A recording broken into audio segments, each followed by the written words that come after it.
Chapter 59 of the Four Knights of the Apocalypse is currently out, and I have to say, this blew my expectations out of the water, and basically made the predictions I had on my last video kind of, well, mostly wrong, if I have to be honest. And a whole lot of stuff happens, and a lot of teases to the future of the series that I honestly can't wait for. As well as the fact that from comment sections and through social media, I believe that Nakaba has been teasing us with the Fourth Knight's actual appearance for a little bit now, especially in the background of last chapter if we pay attention to it, but I'll get into that in a second. First, let's hit that intro.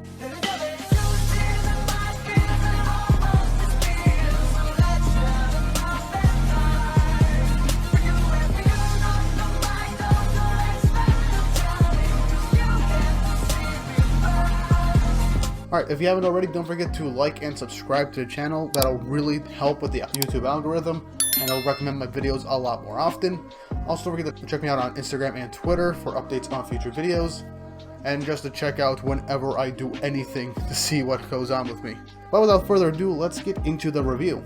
Chapter 59, Led by the Nose. And I have to say, I like the little cover page with Lancelot as he is today, and in the background, an image of him when he was younger, kind of teasing back to the one-shot a little bit. We continue where we were last off with the girl kissing Lancelot, but he then grabs her immediately and yanks her off him, literally yelling at her, asking, "What the hell are you doing?"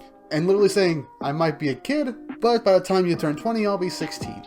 So, you know my problem with how the last chapter ended and with this whole thing with the girl, I did not want there to be a huge age gap. I think everyone thought that she was hiding in plain sight with some kind of magical ability. This one, according to what she said, we can assume that she is about 12 years old right now, and Lancelot is in fact 16. So, yeah, I honestly have no real thing to say about this. Still kind of weird, I'm not gonna lie, it sounds kind of weird. I mean, if she was 13, okay, but it's still weird, it's very weird, and I'm not gonna deny it. But yeah, she begins teasing Lancelot about the kiss, and Lancelot says, "Well, I got experience kissing, okay?" And then she kind of, well, disses him by saying getting a kiss on the forehead by his master does not count. And then he assumes that she is reading his mind, which she then says, "No, I don't have that power," asking her to explain why she knows all this stuff, as she just playfully says, "I just asked you about a lot of things, that's how I know. For instance, his father's favorite expressions, and what him and his master did at the lake, and a lot more." And Lancelot turns at her and literally asks her, "Seriously, who are you?" And a pretty nice looking panel as if he's ready to attack her, as if she's an actual threat. Because remember in the Lancelot one-shot, according to the narration, Lancelot and Jericho were sent to the Lady of the Lake. And Lancelot most likely learned a lot of things and grew incredibly powerful through training. But what Lancelot says here is pretty interesting. He says, his dad's one thing, but he still hasn't told anyone about his master. So something happened with Jericho, maybe she's still at the lake, or something happened to her over these last few years. Not to mention that he hasn't seen her. And the girl says, well, of course he hasn't seen her. It's the first time that she's actually met him. As Lancelot's like, wait, but you said, I have no idea what you're talking about. You said, what did she mean when she said, asked him about stuff? As she smirks, while her attendant comes in yelling, screaming at her and calling for her, as she has been looking for her since she just straight up left out of nowhere. But yeah, the girl says, "I gotta get going," as Lancelot asks what her name is, as she reveals that she is Gwynevere, just like everyone and myself have theorized that this girl would be. Now then, she says that she'll be in Leonis until tomorrow, and is hoping that they can meet again, and even alludes to one thing to Lancelot. She'll tell him one thing, the location of the one he's searching for. And before we do anything else, we then cut back to Shion, basically trying to crush Gawain to death with his magic golem. Mocking saying, "Oh dear, is that all the power a Knight of the Apocalypse can tap into? If so, I'm more qualified to be a Knight of Prophecy than you." So, if you haven't already, I did a theory video on Shion about 2-3 days ago, basically stating how he could be a traitor, or if he's not a traitor, perhaps he has his own personal beliefs on why he wants to get rid of the Knights. And this could potentially mean that he's envious of the Knights, and maybe he believes he should be one of these chosen ones, Maybe he's that self-important. But anyway, he also uses the sylph that he used on Percival and his friends to make it so Gawain can't speak or breathe. And he gets ready to essentially try and crush Gawain until immediately Tristan swoops in, destroys the golem, saving Gawain, and then knocks Xion back as he looks at Xion angrily and disappointingly. As, funnily enough, An did a very smart thing, which I am thankful she did, is that before they all separated to look for Gawain, she went to Tristan and said that Xion was acting abnormally. He had abnormal behavior, perhaps lying about something. Now with her advice, it was right on the mark, regretfully, and commands Xion to remove it. He says something at first, but he then does it. Tristan then heals Gawain, but the helmet is removed to reveal that it is someone else. As he says, "Help me, Prince Tristan," and Tristan's like, "Don't worry, Gawain, you're safe now." But this guy is just a random holy knight in training, and apparently no one knows who he is, but apparently he found this armor just lying around, and he just decided to put it on. He couldn't resist the urge to put it on. Tristan looks around and is like, then where is Gawain right now? As we transition back to the Traveler and Pelio's battle. Now, here's something that I wanted to clarify. Last chapter I said I did not know who Pelio is. One thing I wanted to clarify, I actually didn't start reading the Seven Deadly Sins manga until after the second season, so I have no idea who Pelio is, and even if I did, it was like a one-chapter thing that I just slipped my mind of, and it's been a while since I read the manga. I'm planning on rereading the manga from the very beginning soon. But Pelio is apparently a friend of Gother's and pretending to be Meliodas for an extent, or something like that. So he is a returning character, and it seems that he did become a holy knight, similar to what he was telling Gother that he would become. But yeah, we got a nice little fistball. Basically a magic-fueled bar fight to an extent. And the Traveler says that the knight is pretty good. And Pelio also says that this man is also very good as well. But it's obvious that he's not using his full strength either. And he must be a holy knight of some renown. And asks what nation he's from. The Traveler looks away, ponders, and then gets a serious look saying, "You sure you want to know? Because if I tell you, this will go from a fist fight to a duel to the death." And as Pelio is beginning to put two and two together, Percival and the gang run up and says the magic man has a magical aura. They run up to the battle and ask, is he Gawain, the fourth knight of prophecy, as Pelio and the Traveler look over at them as they're wondering, wait, this old guy is the fourth knight? This brawler dude? And it's like, ugh, his type can be so stifling. But then the Traveler speaks up in joy, expressing how much he's glad to see Percival again. He's been wanting to see him for a while. And Percival's like, wait, how do you know me? It's like, come on, quit acting like a fool, it's me! As Donnie's beginning to put two and two together, as he's like, the voice is familiar. And the final piece comes into play as he states, "Don't tell me you've forgotten our man-to-man promise. If I beat you in a battle, you'll become my apprentice." As it's revealed that the Traveler is Pelguard. Yes, Pelguard, the guy that Percival fought and unlocked his magical power with at the very beginning of the story, who we got glimpses of throughout each of the arcs, and Lancelot basically teleporting them away from Pelguard as he arrived to basically have a fun confrontation with Percival. So, yeah. I'm not gonna lie, this was predicted by the comments section, and even now, I was like a little skeptical, and I even had the dumb prediction that this guy could potentially have sunshine, but, I feel like such an idiot now with that prediction.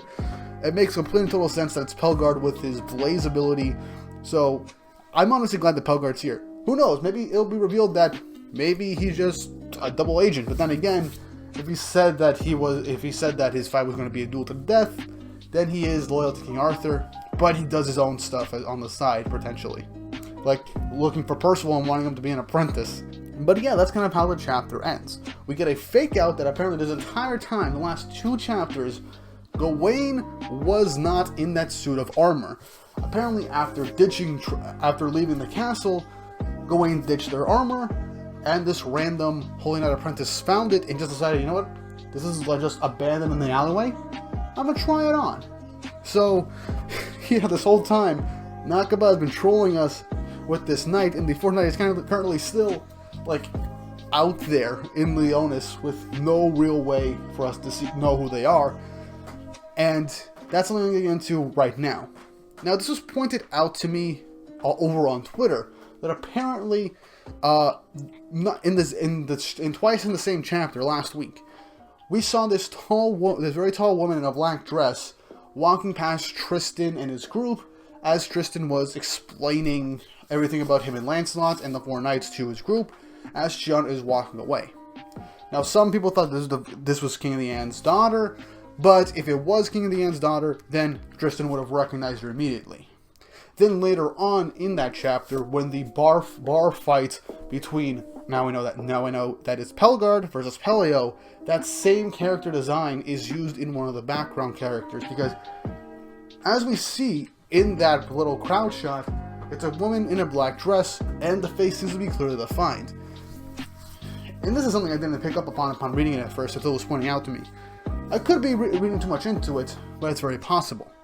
Which means, if this whole theory and speculation is correct, Gawain was in the background of last week's chapter completely during the search, and nowhere to be found in this chapter. And if this is to be the case, perhaps Gawain is still in that exact same crowd, and we'll be meeting Percival next chapter, potentially.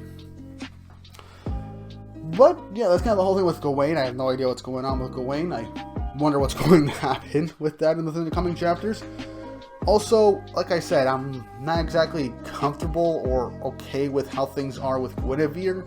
I mean, with how things are, there's a four-year age gap. It's not too big, but it's also kind of weird because she's not technically she's technically not a teenager yet. So, yeah, I'm honestly, yeah. I mean, in all honesty, if this ever gets adapted into the anime, I really feel like there are going to be people that are going to have a huge ass problem with this, and that's going to be completely understandable. It might be taken out of proportion, but yeah, this still makes me kind of uncomfortable with how Gwynevere is essentially 12 and Lancelot is 16. I'm just glad that Lancelot is just all like, nope, I'm not into this. Get away from me. You're being crazy. So I'm just glad Lancelot is still level-headed and literally notices all the crap that just happened in the recent chapters. But I do think that maybe Gwynevere can have images of the future or information of the future or something like that, because she knows a lot about Lancelot, the fact that she will potentially actually marry Lancelot or something like that, as well as the location of the person Lancelot is looking for. Gwynevere is setting up to be a very mysterious character, so I have no idea how this is going to play out. But we might actually get some ideas of what's going on with Lancelot, what happened during the time skip between him going to the Lady of the Lake and disappearing to him returning. But yeah, and not to mention there's potentially something up with Jericho. Something happened to her, she's not around, I have no idea. But as soon as Gwynevere mentioned him and his master in the lake, he flipped and asked what was going on. He still maintained his cool, but he was very cautious of this character. And I want to figure out what's going on. And we might get answers to that by the end of the arc. But yeah, overall I enjoyed this chapter. The fake out, again, I hate the teasing, but I love it at the same time. And that was a really good fake out because anybody can be under the armor.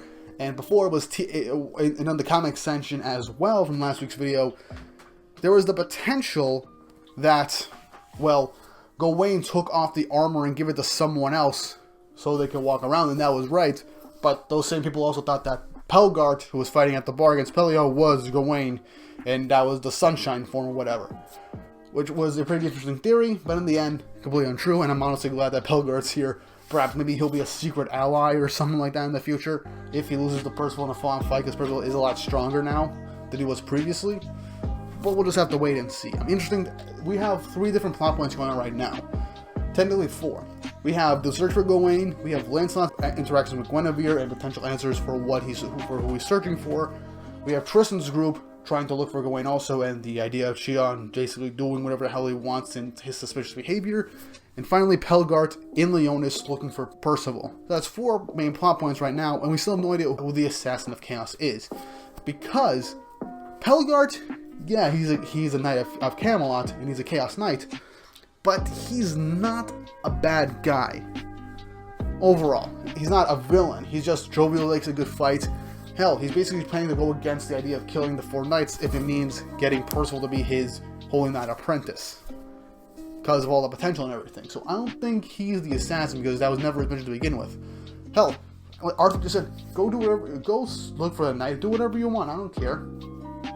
And gave Pelguard free reign to do whatever he wants. So I don't think he's going to cause an incident in enemy territory, because he seems a lot smarter than that. meaning that Shion might be this assassin or someone we have no idea it could be. But yeah, that's my thoughts and opinions on this week's chapter. What do you guys think? What do you think of the whole thing with Pelguard being in Leonis? Where do you think that's going to go? Do you think that what I said about that tall girl in chapter 58 is potentially just Nakba teasing us with Gwynevere? For all we know, I don't know. What do you think is going to happen with Shion? What kind of consequences or punishment is he going to get for interfering with this, well, with the Four Knights, with the prophecy and everything else? Leave your thoughts and opinions down below, as well as like the video and subscribe to the channel once more. Don't forget to hit the notification bell to be updated on future videos. It really does help. And if you want to support the channel more directly, go check out my Patreon and my Ko-fi accounts to help the channel more directly, as I do have editors helping me out with these videos, and I really do hope that you guys can help support them, because they do great work on my videos, especially with the larger videos that I have planned for the future. And with all that said and done, I hope you all have an awesome day.